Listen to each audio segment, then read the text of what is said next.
Hello friends, আজকের recipe হলো tomato আলু মাছের পাতলা ঝোল।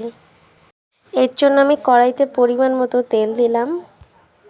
তেলটা গরম হয়ে আসলে আমি পেঁয়াজ কুচিটা দিয়ে দেব। পেঁয়াজটা লাল লাল হয়ে আসলে আমি এর মধ্যে আলু এবং কটা শুকনো লঙ্কা দিয়ে দেব। আমার প্রত্যেক ভিডিওতে আমি লঙ্কাটা স্কিপ করি, যার জন্য আমি গোটা লঙ্কা ব্যবহার করি। আর এভাবে একটু তেলে নাড়াচাড়া করে নেব। স্বাদ মতো লবণ, হলুদ গুঁড়ো, জিরে মরিচের গুঁড়ো, উপকরণগুলো দেওয়ার পরে আমি একটু ভালোভাবে নাড়াচাড়া করে নেব। এবারে আদা রসুন বাটাটাও আমি দিয়ে দিলাম। সব কিছু দেওয়ার পরে আমি একটু নাড়াচাড়া করে নেব এবং অল্প করে জল দেব কষিয়ে নেওয়ার জন্য।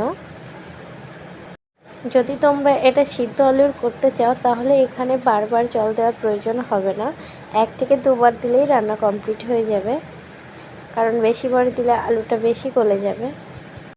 ঢাকনা দিয়ে দেব এবং 5-7 মিনিট ওয়েট করব। 7 থেকে 8 মিনিট পর ফিরে আসলাম। এখানে জলটা কমে এসছে। এখানে আমি আলুটা ভালোভাবে কষিয়ে নেওয়ার পর টমেটোটা দিয়ে আরেকবার ভালোভাবে টমেটো এবং আলু দুটো একসঙ্গে ভালোভাবে কষিয়ে নেব।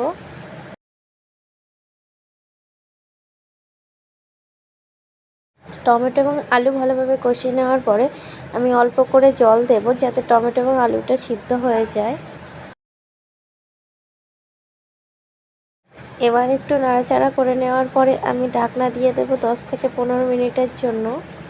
এখানে যদি তোমরা সিদ্ধ টমেটো আলু রেসিপি বানাতে চাও তাহলে হালকা হাতের 1 থেকে 2 বার কষিয়ে নেওয়ার পর জিরা বা 5 ফোড়নের ফোড়ন দিয়ে নামিয়ে নিতে হবে। 15 মিনিট পর ফিরে আসলাম। এখানে আমার জলটা কমে এসেছে এবং আলু এবং টমেটোটা দুটোটাই ভালোভাবে সিদ্ধ হয়ে গেছে। তো এখানে আমি একটু বেশি করে কষিয়ে নেব, যেহেতু ভালোভাবে কষিয়ে নিলে কী হয়, আলুটা একটু ঘ্যাটো ঘ্যাটো মতো হয়ে যায়। আর আমার এরকম ঘ্যাটা ঘ্যাটাই বেশি ভালো লাগে, কারণ হালকা পাকে নাড়াচাড়া করলে কী হয়, ওটা পাতলাভাবে সেভাবে গোটা গোটা থেকে যায়, ওটা আমার তেমন ভালো লাগে না। তার কারণে আমি একটু বেশি কষিয়ে নিই। ফাইনালি আমি এবারে ঝোলটা দিয়ে দেব। যে যেমন ঝোল রাখতে চাইবে সেই হিসাবে জলটা দেবে। আমি এখানে পাতলা ঝোলটাই রাখবো। এখানে আমি মাছটা আগে থেকে ভেজে নিয়েছিলাম, তো মাছগুলো একের পর এক দিয়ে দেব। আর এখানে আমি তেলাপিয়া মাছ নিয়েছি। ঝোলটা ফুটে গেছে। এখানে আমি ঢাকনা দিয়ে 5-7 মিনিট পরে নামিয়ে নেব। ফাইনালি রেডি হয়ে গেছে আমার টমেটো আলু মাছের পাতলা ঝোল। আর সত্যি এটা খেতে দারুণ হয়েছিল। মানে আমার নিজের হাতের রান্না বলে তাই না, সত্যিই রান্নাটা ভালো হয়েছিল।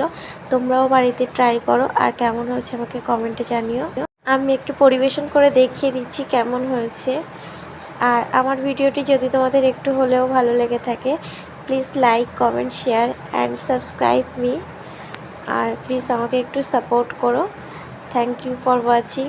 আজকের ভিডিও এই পর্যন্ত। আবার দেখা হবে অন্য কোনো রেসিপি নিয়ে।